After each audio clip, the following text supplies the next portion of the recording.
സൂര്യ. രഹസ്യമായിട്ട് പറയും. ഞാനൊന്ന് വിചാരിച്ചോട്ടെ വിചാരിച്ചു വെച്ചു.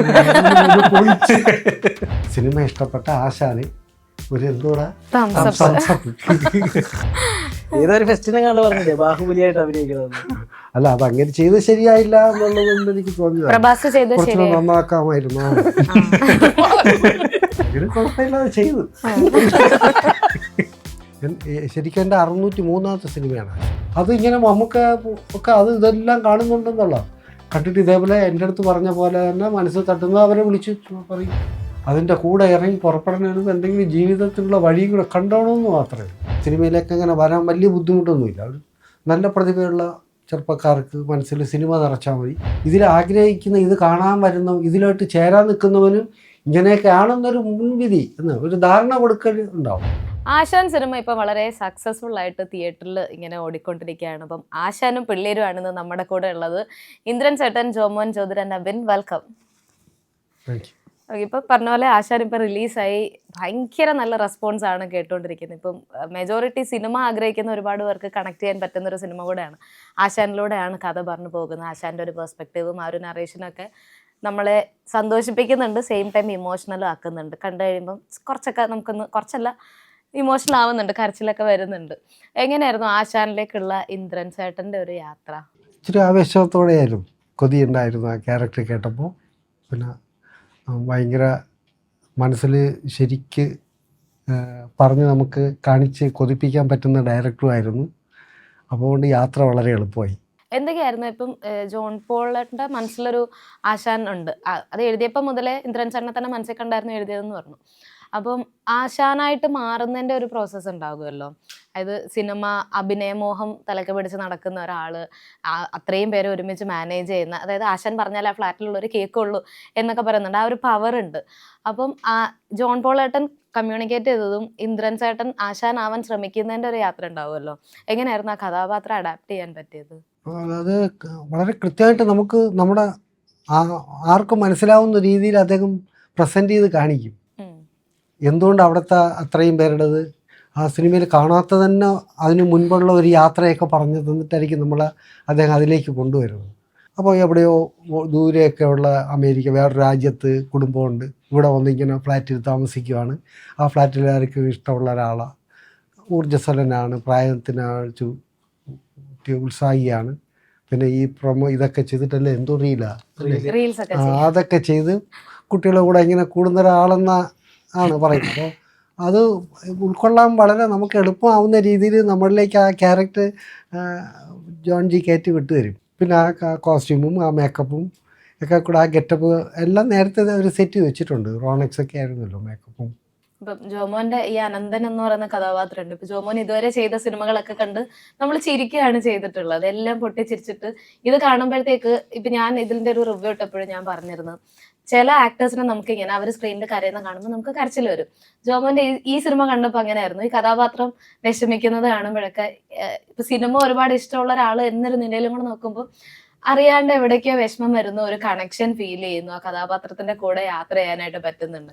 ഈ കോമഡിയിൽ നിന്ന് ഈ ഇമോഷണൽ ഒരു ക്യാരക്ടറിലേക്കുള്ള ആ ഒരു ഷിഫ്റ്റ് എങ്ങനെയായിരുന്നു?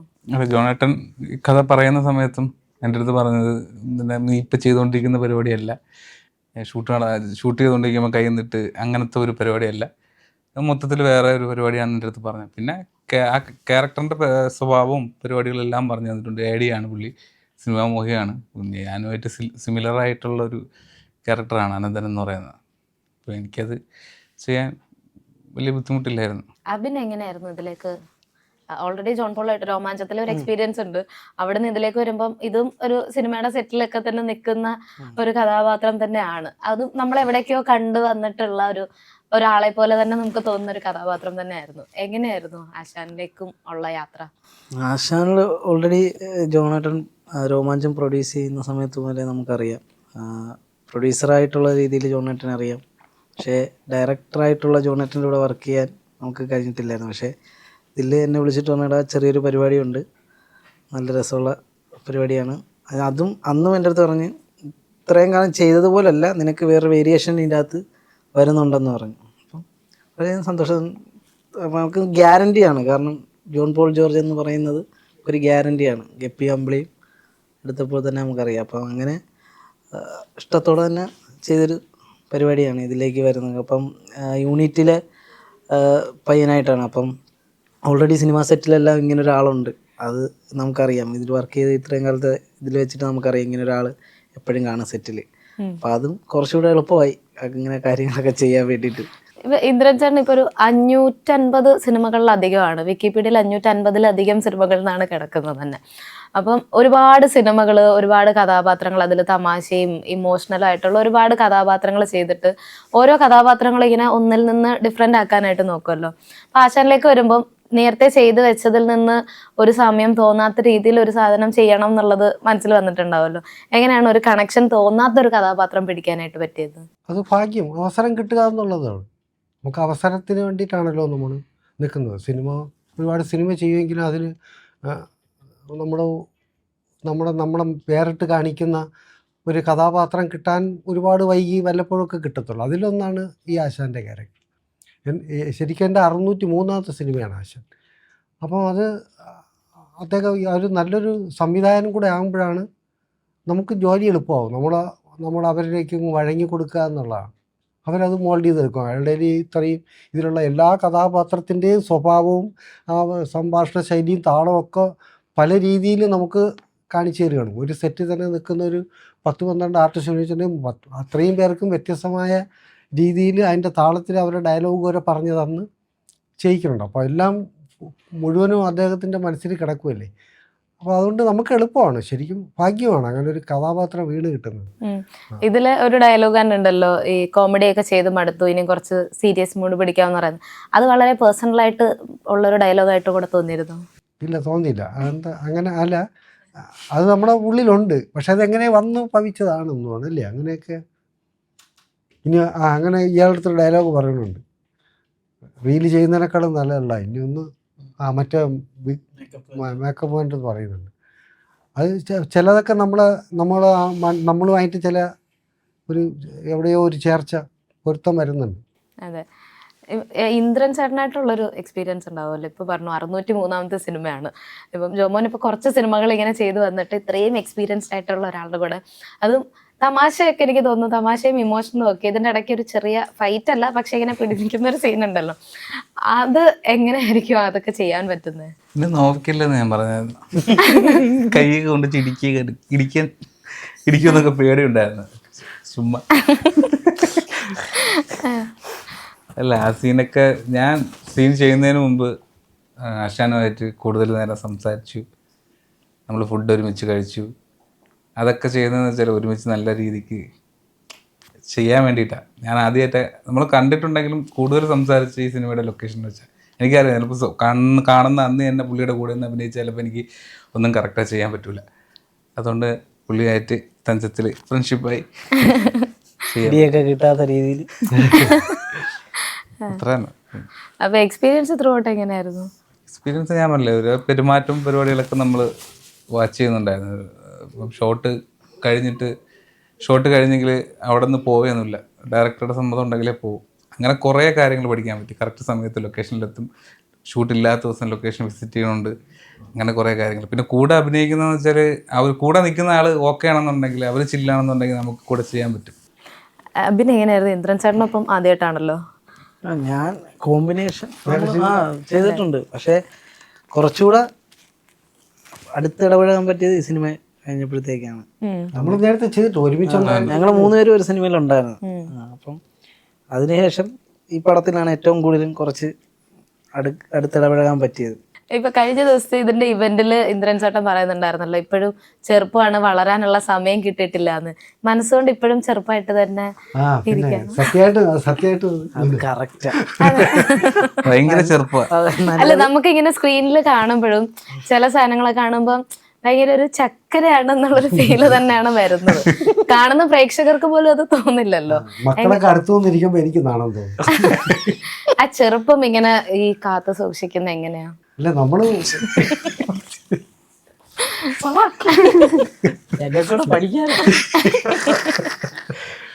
അല്ല, കുങ്കുമപ്പൂട്ട പാല്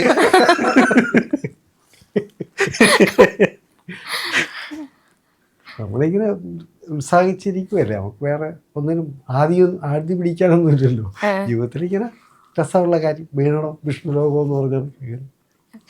അങ്ങനെ പിന്നെ ഇവരെ പോലുള്ളവരൊക്കെ കൂടെ ഉള്ളപ്പോ തന്നെ ചെറുപ്പമാകും. ഞാൻ പതുക്കെ ആവശ്യം കണ്ടോ അത് പറഞ്ഞപ്പോ ആവേശം കണ്ടോ? നടന്നിടുന്ന ചുറ്റിനും ഇതൊക്കെയല്ലേ ഉള്ളത്. അതുകൊണ്ട് നമുക്ക് എപ്പോഴും വേറെ ഒന്നും ചിന്തിക്കേണ്ടതില്ല. അതല്ല അന്ന് ഇങ്ങനെ മമ്മൂക്കയുടെ കാര്യം പറഞ്ഞു, മമ്മൂക്ക ഫോണില്ലാത്തതിന് അന്ന് വിളിച്ചിട്ട് ഇങ്ങനെ പറഞ്ഞു. അതിനുശേഷം ഇപ്പൊ ഫോണൊക്കെ യൂസ് ചെയ്യുന്നുണ്ട്. എല്ലാം ഇപ്പൊ അടിപൊളിയാ. ഇപ്പൊ എല്ലാം വാട്സപ്പ് ഒക്കെ ആള് ഓക്കെ ആയി, വൈബായി, ജെൻസി ആയി അല്ലേ? അപ്പൊ ഇതൊക്കെ പഠിച്ചായിരുന്നോ? അതായി വരണേ ഉള്ളൂ. ഇങ്ങനെ പിടിക്കണം, അതായത് പൂക്കി പൂക്കി ഒരുപാട് അവസാനം ഓക്കെ പഠിക്കണം, പിടിച്ചിരിക്കട്ടെ. ഓക്കെ, ഇന്ദ്രൻ ചേട്ടൻ പൂക്കി ബൈ ബൈ. വിട്ടോ കഴിഞ്ഞ. ഇപ്പൊ ജോമോന്റെ ഈ കഥാപാത്രങ്ങളുടെ പറഞ്ഞല്ലോ, ഇപ്പം കഴിഞ്ഞ ദിവസം ഇവന്റിലൊക്കെ ആണെങ്കിലും മൈക്ക് എടുത്തിട്ട് അധികം സംസാരിക്കില്ലല്ലോ. ഇപ്പൊ സ്ക്രീനിൽ നമ്മളെ ഇത്രയും ചിരിപ്പിക്കുന്ന ഒരാള് ഒരു പബ്ലിക് സ്പേസിൽ വരുമ്പോൾ ഭയങ്കര ഒരു ഇൻട്രോവേർട്ട് മോഡിലേക്ക് പോവാണല്ലോ. അങ്ങനെയാണോ ശരിക്കും? അത് പണ്ടേ ഉള്ള ചെറുപ്പത്തിലുള്ള ഞാൻ എൻ്റെ കൂടെ പഠിച്ച ഒരാൾ കൂടെ ഉണ്ട്. അവൻ്റെ ചോദിച്ചു ഒരുപാട് പ്രായമായതുപോലെ പ്രായം അല്ലെങ്കിൽ എനിക്ക് ആൾക്കൂട്ടം കാണുമ്പോൾ ചെറിയ ഇതൊന്നും കുഴപ്പമില്ലല്ലോ, ഇന്റർവ്യൂസ് ഒന്നും കുഴപ്പമില്ല, വലിയ കുഴപ്പമൊന്നുമില്ല. മൊത്തത്തിൽ ഈ ഓഡിയൻസിനെ കാണുമ്പോൾ അതിൽ സ്റ്റേജിൽ കയറി നിൽക്കണം, മൈക്ക് പിടിക്കണം, സംസാരിക്കണം, അതൊക്കെ ഒരു ചെറിയൊരു പ്രശ്നം. സെറ്റിൽ നിങ്ങളുടെ ഈ ഒരു ബോണ്ടിങ് തന്നെ ശരിക്കും ഹെൽപ്പ് ചെയ്തിട്ടുണ്ടോ സിനിമയെ കൂടുതൽ മോൾഡ് ചെയ്യാനായിട്ട്? എല്ലാവരും ഒരുമിച്ച് തന്നെയല്ലേ, വേറെ അങ്ങനെ വലിയ താരങ്ങളൊന്നും ഇല്ലാത്തതാണല്ലേ. എന്തെങ്കിലും ചേട്ടുണ്ട് അവിടെ എല്ലാവരും അവിടെ എപ്പോഴും ഒരുമിച്ചില്ലേ എല്ലാവരും. അങ്ങനെ പ്രത്യേകിച്ച് ആരും അങ്ങോട്ടോട്ട് പേടിക്കാനോ ഉള്ള ആരും ഇല്ല അവിടെ. ഭയങ്കര ഫ്രീഡം ആയിരുന്നു എല്ലാവർക്കും. ഇത്രയും കഥാപാത്രങ്ങൾ ചെയ്തിട്ടേ ഈ ഇപ്പൊ 603 സിനിമയാണെന്ന് പറഞ്ഞു, ഇതിൽ ചെയ്തിട്ടുള്ള അത്രയും കഥാപാത്രങ്ങളും ഇപ്പോഴും അതിലെ ഡയലോഗ്സ് ഒക്കെ ഓർമ്മയുണ്ടോ? ഇപ്പൊ ഈ ആശാനെ പോലെ ചെയ്ത മനസ്സിൽ നമുക്ക് തട്ടി നമുക്ക് അതൊരു ഇടയ്ക്കിടയ്ക്ക് ഓർക്കാൻ പറ്റുന്ന കഥാപാത്രങ്ങളെയൊക്കെ മനസ്സിൽ ഇങ്ങനെ ഇടയ്ക്ക് വരും. പുറത്തേക്ക് ഒറ്റയ്ക്ക് വയ്ക്കുമ്പോഴേ കിട്ടും. അല്ലാതെ ഒരുപാട് ചെയ്തു പോയിട്ടുണ്ട്. ഒരു ദിവസം ഒരു സീന്, അങ്ങനെയൊക്കെ കുറേ സിനിമകൾ ചെയ്തിട്ടുണ്ട്. അങ്ങനെയാണ് ഇത്ര എണ്ണം വരുന്നത്. അല്ലാതെ നീക്കി കൂട്ടി ഒരു 10 പടം എന്ന് പറയുന്നത് കാണുള്ളൂ. എങ്കിലും നമ്മൾ ആദ്യമേ ഒരു അവസരം കിട്ടുന്ന സിനിമകൾ മുതലുള്ള കുറേ അങ്ങനത്തെ പോയിട്ടുണ്ട്. അതൊന്നും ഓർക്കൊന്നുമില്ല. ചിലൻ്റെ പേര് തന്നെ ധൈര്യം എടുത്ത് നോക്കുമ്പോഴാണ് ഇതിൽ ഞാൻ ഉണ്ടായിരുന്നോ എന്ന് തോന്നുന്നത്. അങ്ങനെ കുറേ സിനിമകളുണ്ട്. അതെ, ഇപ്പൊ ഈ ഒരുപാട് വർഷങ്ങളായിട്ട് ഇങ്ങനെ നിൽക്കുന്നു. അപ്പം സിനിമയുടെ ഒരു രീതി തന്നെ മാറിയല്ലോ. ഇപ്പം തുടക്കകാലത്ത് സിനിമയിൽ വർക്ക് ചെയ്തതും ഇപ്പോഴത്തെ ഡയറക്ടേഴ്സിൻ്റെ കൂടെ വർക്ക് ചെയ്യുന്നതും ഇപ്പോഴത്തെ ടെക്നോളജി ആണെങ്കിലും ഒരുപാട് മാറി, കൂടെ അഭിനയിക്കുന്ന ആൾക്കാർ മാറി. അപ്പോൾ ഇപ്പോൾ പുതിയതായിട്ടുള്ള ആൾക്കാരുടെ കൂടെയും വർഷങ്ങളായിട്ട് കൂടെ ഉള്ളവരുടെ കൂടെ എല്ലാം അഭിനയിക്കാനായിട്ട് പറ്റുന്നുണ്ടല്ലോ. അപ്പം ഈ ഒരു ചേഞ്ച് ഉണ്ടല്ലോ, ഇപ്പോൾ സംവിധായകരുടെ ആണെങ്കിലും ടെക്നോളജിയുടെ ഒക്കെ മാറ്റമാണെങ്കിലും അത് ഇന്ദ്രൻ സാറിനെ സംബന്ധിച്ച് എങ്ങനെയാണ് ആ ഒരു മാറ്റത്തെ കാണുന്നത്? അതുകൊണ്ടാണ് എനിക്ക് പ്രായമായില്ല എന്ന് പറഞ്ഞത്. ഞാനിങ്ങനെ മാറി മാറി വരുന്ന കൂട്ടുകാരെ ഒക്കെ പഠിച്ചുകൊണ്ടിരിക്കുമല്ലോ. അവരുടെ കൂട്ടത്തിൽ കൂടെ ആവാൻ വേണ്ടിയിട്ട് എപ്പോഴും ഞാനിങ്ങനെ ഒളിഞ്ഞു നോക്കി നടക്കും. അവരെ വായിൽ നിന്ന് വീഴുന്നത്, അവരെ കയ്യിൽ നിന്ന് കിട്ടുന്നതും പുതിയ കഥയുടെ രീതിയും ഷോട്ട് എടുക്കുന്നതും ഒക്കെ ശരിക്കും എല്ലാം പുതിയ കാഴ്ചകളാണ്. എന്നെ സംബന്ധിച്ച് എല്ലാം പുതിയ കാഴ്ചകളാണ്. അങ്ങനെ ആ കൂട്ടത്തിൽ ഞാനിങ്ങനെ നിൽക്കാൻ നോക്കുന്നുണ്ട്, ശ്രമിക്കുന്നുണ്ട്. ഇതിലന്ന് മമ്മൂക്ക എടുത്തു പറഞ്ഞ 2 സിനിമകളും ഉണ്ടായിരുന്നു, കുട്ടൻ്റെ ശിനിഗാമിയും അതുപോലെ തന്നെ ജലധാര പംസെറ്റും. ആ സിനിമകൾ എടുത്ത് തന്നെ എനിക്ക് തിയേറ്ററിൽ അധികം ആളുകളിലേക്ക് അത് എത്തിയില്ലെങ്കിലും നല്ല റെസ്പോൺസ് കിട്ടിയിരുന്നു. അതിനുശേഷം അങ്ങനെയുള്ളൊരു സിനിമ തന്നെ മമ്മൂക്ക അത്രയും ഒരു പബ്ലിക്കായിട്ടുള്ള സ്പേസിൽ വെച്ച് എടുത്തു പറഞ്ഞു. അപ്പോൾ അങ്ങനെയുള്ള സിനിമകൾ പിക്ക് ചെയ്യുമ്പോഴാണേലും അതിനൊരു അപ്രിസിയേഷൻ കിട്ടുമ്പോഴും ഒക്കെ എന്താ ഒരു ആക്ടർ എന്ന നിലയിൽ തോന്നുന്നത്? ഇരുളിലായിപ്പോയ കുറേ സിനിമകളുണ്ട്. അതൊക്കെ എടുത്ത് ആരെങ്കിലുമൊക്കെ കണ്ടു എന്ന് പറയുമ്പോൾ നമുക്ക് അയ്യോ, അപ്പം നമ്മൾ നിരാശപ്പെട്ടിരിക്കുകയാണ്. ആ പടങ്ങൾ ശരിക്കും ജനങ്ങളുടെ മുമ്പിൽ എത്തിക്കാൻ ഉള്ള വീഴ്ചയാണ് അതൊരു കണക്ക് വരെ. പലരും അങ്ങനെയാണ്, സിനിമ ചെയ്തു കഴിയുമ്പോൾ അവരെ ദൗത്യം കഴിഞ്ഞു, ഇനിയിപ്പോൾ ജനം കണ്ടോളും, തപ്പിപ്പിടിച്ചെന്ന മനോഭാവം ഉള്ളവരുണ്ട്. ശരിക്കും ഉണർന്നിരിക്കേണ്ടതും പടം റിലീസ് ചെയ്യുമ്പോഴാണ് നമ്മൾ ചെയ്തത്.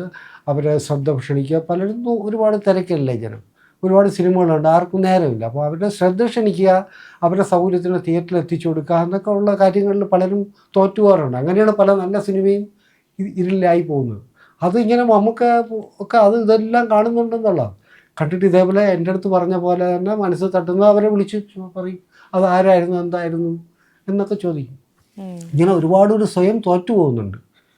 നല്ല സിനിമയായിരിക്കും, പക്ഷെ അത് അവർ എന്ത് ചെയ്യാനാ, സിനിമയുടെ മാർക്കറ്റിംഗ് രീതിയിൽ വരുന്ന കുഴപ്പം. അതല്ലെങ്കിൽ തന്നെ അപ്പോഴത്തേക്കും സിനിമ കഴിഞ്ഞു എന്നുള്ളതാണ്.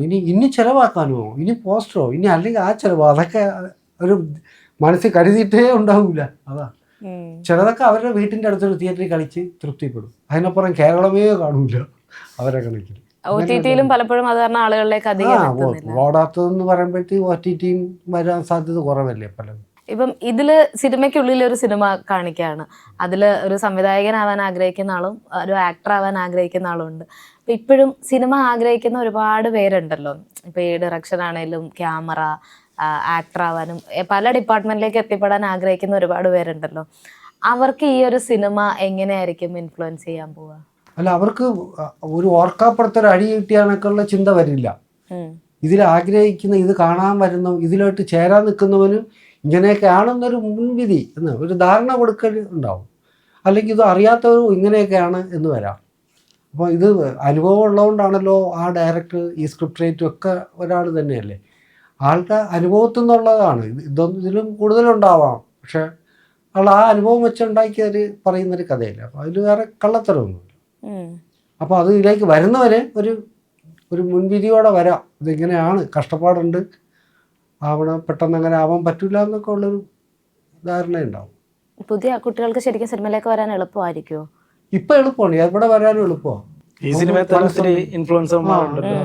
ഫ്ലാറ്റ് താമസിച്ചവരൊക്കെ ഒരു പണത്തിൻ്റെ ഭാഗം എന്നതുപോലെ തന്നെ ഇപ്പം ഭയങ്കര എളുപ്പമാണ്. മനസ്സ് വെച്ചാൽ ഭയങ്കര എളുപ്പമാണ്. പക്ഷെ അതിൻ്റെ കൂടെ ഇറങ്ങി പുറപ്പെടുന്നതിന് എന്തെങ്കിലും ജീവിതത്തിലുള്ള വഴിയും കൂടെ കണ്ടോണമെന്ന് മാത്രമേ ഉള്ളൂ.